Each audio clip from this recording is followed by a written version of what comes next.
Salut et bienvenue dans cette nouvelle vidéo. Ici c'est le docteur Idriss Tafak de la chaîne Afro Forex. Alors dans cette nouvelle vidéo, on va parler de quelque chose qu'on va peut-être essayer de présenter pour une première fois. Donc on va parler bien sûr de quelques trades pris au cours de la semaine. Donc pour la journée d'aujourd'hui, on va bien sûr parler du Nasdaq. C'est tout simplement une paire synthétique. Donc on va parler bien sûr de la stratégie qui a été déployée sur le Nasdaq en scalping, n'est-ce pas? Et bien sûr de comment est-ce que peut-être vous aussi, si vous êtes en train de faire ça, vous devez bien sûr vous comporter. Alors, sans plus tarder, intro.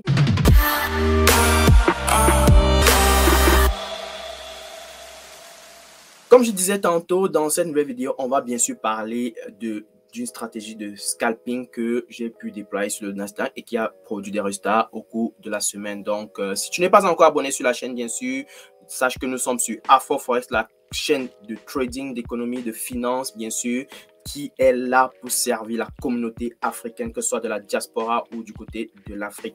Donc, si tu n'es pas encore abonné, abonne-toi, mon cher, abonne-toi, c'est ici que ça se passe. Et bien sûr, la deuxième chose que tu dois faire, c'est bien sûr de pouvoir partager ceci au maximum et de pouvoir bien sûr nous dire en commentaire comment toi tu abordes bien sûr le Nasdaq. Bien sûr, ce serait un réel plaisir. Si tu as des questions, n'hésite pas de l'écrire en commentaire. Et bien sûr, ça sera un grand plaisir de pouvoir apporter des éléments de réponse par rapport à ce sujet-là. Donc, sans plus tarder, on y va sur nos graphiques. Alors, ce qu'il faut comprendre ici, c'est que le Nasdaq est tout simplement un indice synthétique qui résume tout simplement les 100 plus grandes entreprises au niveau des États-Unis en termes de capitalisation boursière dans le secteur de la technologie. Donc, les entreprises comme Apple, Microsoft ou alors Netflix et bien d'autres se retrouvent bien sûr. Ou alors, on va citer plusieurs autres comme ça, comme IBM, n'est-ce pas, se retrouve bien sûr dans ce pool d'actions, dans ce panier, n'est-ce pas, d'entreprises, n'est-ce pas, ou alors dans ce secteur d'industrie. Et donc, du coup, pour la stratégie du Nasdaq, bien sûr, c'est une stratégie qui consiste bien sûr à détecter la tendance qui va potentiellement se déployer au cours de la semaine et bien sûr de pouvoir mettre en place une stratégie de sell, n'est-ce pas, ou alors au cours de la journée, détecter donc la tendance au cours de la journée. Si c'est un sell, bien si c'est une tendance baissière, bien sûr, on va donc déployer des stratégies de vente sur la stratégie, sur la paire de devises ou alors sur l'indice, ok? On va dire ça simplement sur l'indice. Donc, on a eu deux opportunités essentielles ici, n'est-ce pas? La première opportunité, c'était quasiment en début de session, n'est-ce pas? Environ à 15h05, on va dire comme ça, ou alors quand je dis 15h05, c'est tout simplement 10h05 ici, ou 14h ou 9h05, quelque chose comme ça, ici au Canada. Donc, ça a été pris quelque part ici en haut, n'est-ce pas?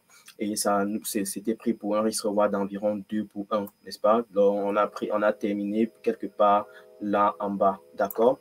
Donc, on a pris ça, ça s'est passé très rapidement, en moins de 15 minutes, n'est-ce pas? En moins de 15 minutes. Donc, on est parti d'ici et on s'est retrouvé ici et il y a eu clôture au take profit direct. Donc, le deuxième trade, bien sûr, c'est celui qui est parti ici après, bien sûr, la confirmation du Morningstar et on est descendu pour aller chercher le take profit quelque part là plus bas, n'est-ce pas, pour pouvoir atteindre le résultat. Bon, ce que je voudrais bien sûr mentionner ici, c'est que la stratégie est plutôt assez simple. Ça demande bien sûr de maîtriser la tendance de la journée. Ça, vous pouvez le détecter avec une moyenne mobile ou alors n'importe quel autre outil qui vous permet de détecter la tendance.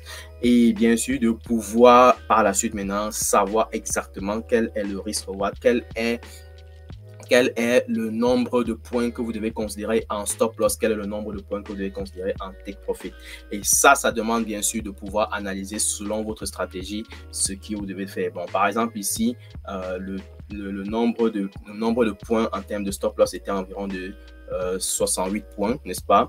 Et en termes de take profit, c'était environ 130 points, n'est-ce pas? Donc, quand vous évaluez, bien sûr, c'est quelque chose d'assez énorme, n'est-ce pas? Mais bon, ça dépend bien sûr encore de la stratégie que vous êtes en train de déployer. Donc, ceci a permis bien sûr de pouvoir dégager deux opportunités pour la journée.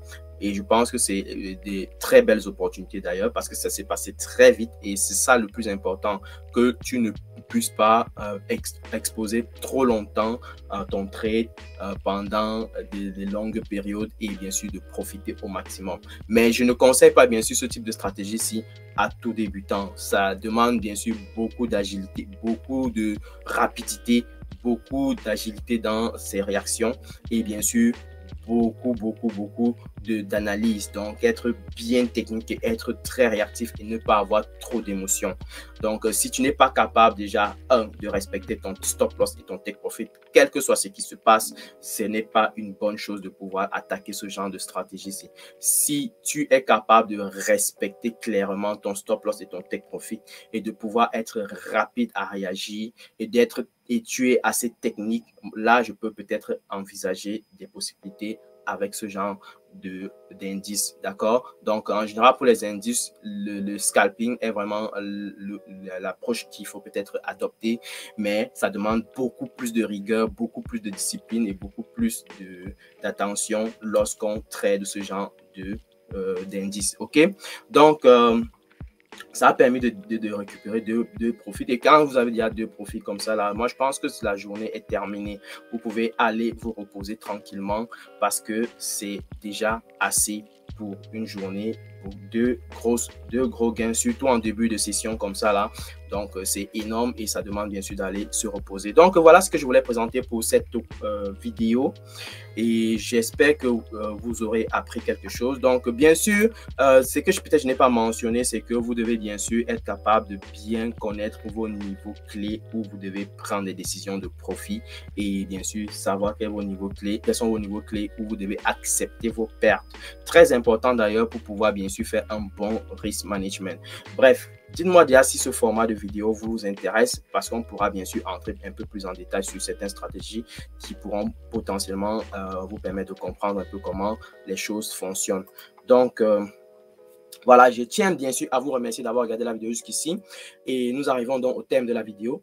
Déjà, je t'invite à télécharger le livret gratuit qui te permettra bien sûr de pouvoir comprendre les 6 secrets pour un trading efficace, n'est-ce pas? Les 6 secrets pour un trading efficace, ça te permettra bien sûr de comprendre comment est-ce que toi, en tant que trader débutant, tu dois bien sûr te comporter, éviter les erreurs de débutant. Quelles sont ces erreurs-là? Et bien sûr, comment est-ce que vous pouvez développer rapidement vos compétences lorsque vous êtes débutant afin de pouvoir devenir super efficace dans vos stratégies. Et donc, du coup, je vais vous remercier tout simplement d'avoir regardé cette vidéo et je vous dis tout simplement, likez-la surtout, partagez au maximum. Dites-moi en commentaire si ce type de vidéo vous plaît et bien sûr, je me ferai un plaisir d'apporter un peu plus de contenu dans ce sens-là. Donc, je vous dis tout simplement à très bientôt pour une prochaine vidéo. Ciao!